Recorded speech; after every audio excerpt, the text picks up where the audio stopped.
Ito muna. Sige. Tingnan muna natin ang loob ng Quezon City Jail. Kung saan pansamantalahong doon mananatili si Senador Rodante Marcoleta. Balita, TJ Mendoza. Sa pagbisita ng Sandigan Bayan Justices sa New Quezon City Jail Male Dormitory sa Payatas, Quezon City, sinuri ang isolation facility kung saan pansamantala munang idedetine si Senator Rodante Marcoleta sa loob ng 1 linggo bago isama sa general population. Kasamang mga hukom ng Sandigan Bayan 3rd Division at si Jail Warden Maria Lourdes Pasion, eksklusibo nilang ipinakita sa Net25 News ang mga pasilidad ng BGMP. For this kasi may order na i-isolate mo na si Senator.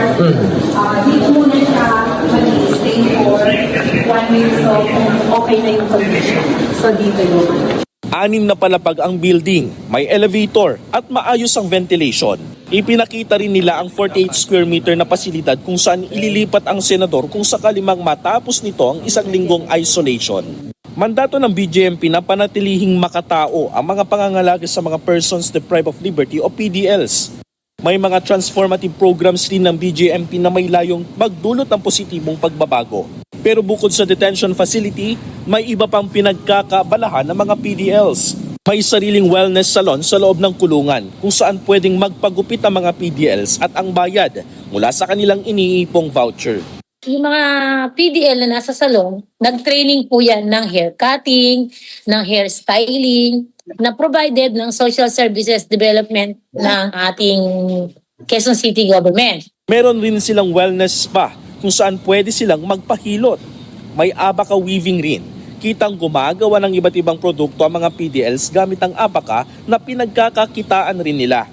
Meron rin silang bakery sa loob at tinuturuan sila sa housekeeping. Ang ilang PDLs natuto na ring manahi sa loob ng piitan. Pero isa sa kinagigiliwan ng mga hukom, ang talento ng mga PDL sa pagpipinta, lalong-lalo na sa mga hinahabing bags. Pag nakomit raw ang mga PDL, may stigma na lumalabag kaagad sila sa mga batas. Kaya ang ginagawa ng BJMP ay para matigil ang stigma at para maturuan ang mga nasa piitan. Kung hindi natin sila tuturuan ng mga skills, wala silang gagawin sa loob ng kanilang mga dorms. Kung ano-ano lang ang iisipin nila. Ngayon, kung sila ay nakapag-aral, naintindihan nila na bawal ang mga pinag-uutos ng batas, may mga bawal, tapos kung sila ay makakapagtrabaho ng tama, paglaya nila, ang gagawin nila, parehas na laban na lang sa lipunan. Samantala, nag-a-adjust pa rin si Senator Rodante Marcoleta sa loob ng New Quezon City Jail ayon sa BJMP. Okay naman yung kanyang tulugan sa ngayon for the time being na naka-isolate siya. Nakatutok din ng BJMP sa sitwasyon ng senador ayon kay BJMP spokesperson J. Rex Bustinera. More than 3,300 na nakakulong. Hindi lang din high profile po nakakulong, bagkus mga ordinaryong PDL din.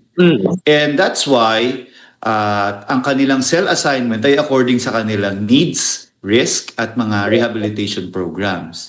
Wala ring special treatment para sa mga PDL sa loob ng piitan. Pag-i-ensure ng kanilang safety and security and their well-being while inside the jail without, of course, giving special preference as compared with the general population. Medyo challenging po talaga siya.